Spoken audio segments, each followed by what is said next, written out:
dipimpin oleh orang ini. Nama yang sering kita dengar, ditugaskan untuk membunuh setiap orang Islam di timur, bukan diajar untuk mencari rempah.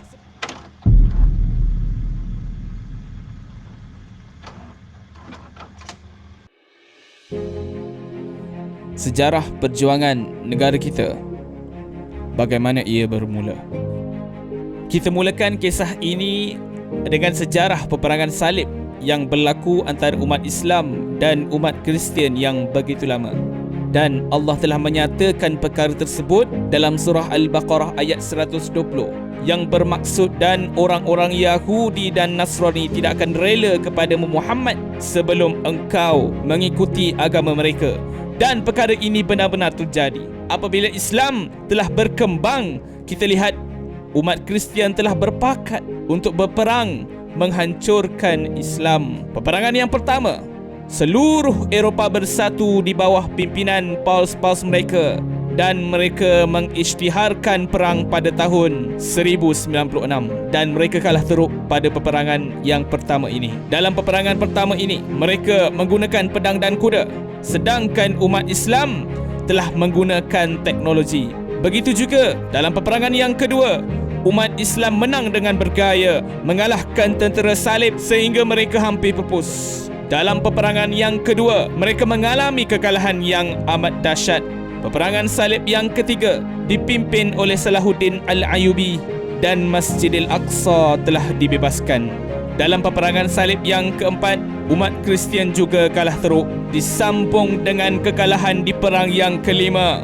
Dan 6, 7, 8 sehingga ke-12 peperangan seluruhnya dimenangi oleh orang Islam, kecuali peperangan yang terakhir, peperangan salib yang ke-12. Kita kalah, dan sejak dari itu kita kalah sampai ke hari ini. Kita lihat juga sejarah umat Islam di Spanyol ketika umat Islam mengembangkan pemerintahannya selama 800 tahun. Umat Islam bertapak di bumi ini, tetapi dendam dengan peperangan salib yang terus berlaku, dan setelah umat Islam telah kalah, umat Islam telah menerima malapetaka yang dahsyat. Selepas 800 tahun umat Islam di Spanyol, kita kalah, kita dibelah dua seperti itu. Gereja ini melukiskan gambar menunjukkan bahawa kami musnahkan orang-orang Islam di Spanyol. 5.6 juta orang-orang Islam, tiada seorang pun yang tinggal, dan toleransi tidak ada pada umat Islam. Selama 800 tahun kita memerintah Spanyol, aman tenteram dengan toleransi. Sebaik saja kita kalah, Raja Ferdinand dan Isabella di bawah naungan Katolik telah membunuh seluruh umat Islam. Tidak ada yang tertinggal. Wanita dibakar hidup-hidup. Peperangan salib yang ke-12 dimenangi oleh mereka. Sekarang mereka teruskan dengan peperangan salib yang ke-13 yang sedang berlaku sampai ke hari ini. Sebaik saja kita kalah di Spanyol. Negara Portugal yang asalnya Portugal, nama pun masih Arab lagi, telah dianugerahkan satu misi yang khusus kepada Lisbon untuk menghancurkan timur. Sebab itu gereja telah memberikan perang salib yang ke-13 dipimpin oleh orang ini. Nama yang sering kita dengar, ditugaskan untuk membunuh setiap orang Islam di timur, bukan diajar untuk mencari rempah seperti yang diajar di sekolah hari ini. Dia ini yang nak datang untuk menggali kubur Rasulullah dan bawa balik ke Portugal untuk dibicarakan, dihakimi di sana. Tuan-tuan, orang hidup nak bawa bicara tentang orang mati. Dia ingin datang ke Mesir, ingin membunuh umat Islam seperti mana dia telah membunuh di Spanyol. Tetapi mereka sampai sahaja di Laut Arab. Mereka sedar, mereka beritahu kekuatan Islam bukan di bumi Arab, tetapi di bumi timur, di India. Pusat pemerintahan Islam ketika itu di Malabar. Dan mereka menukar haluan mereka daripada Mesir terus ke India. Perkara ini telah dinukilkan oleh ulama kita, Syekh Zainuddin Makhtum, yang menulis Fathul Mu'in yang banyak dipelajari di masjid-masjid hari ini. Dan dia menulis kitab lain iaitu Tuhfa Al-Mujahidin. Dalam kitab ini diterjemahkan kandungan dalamnya.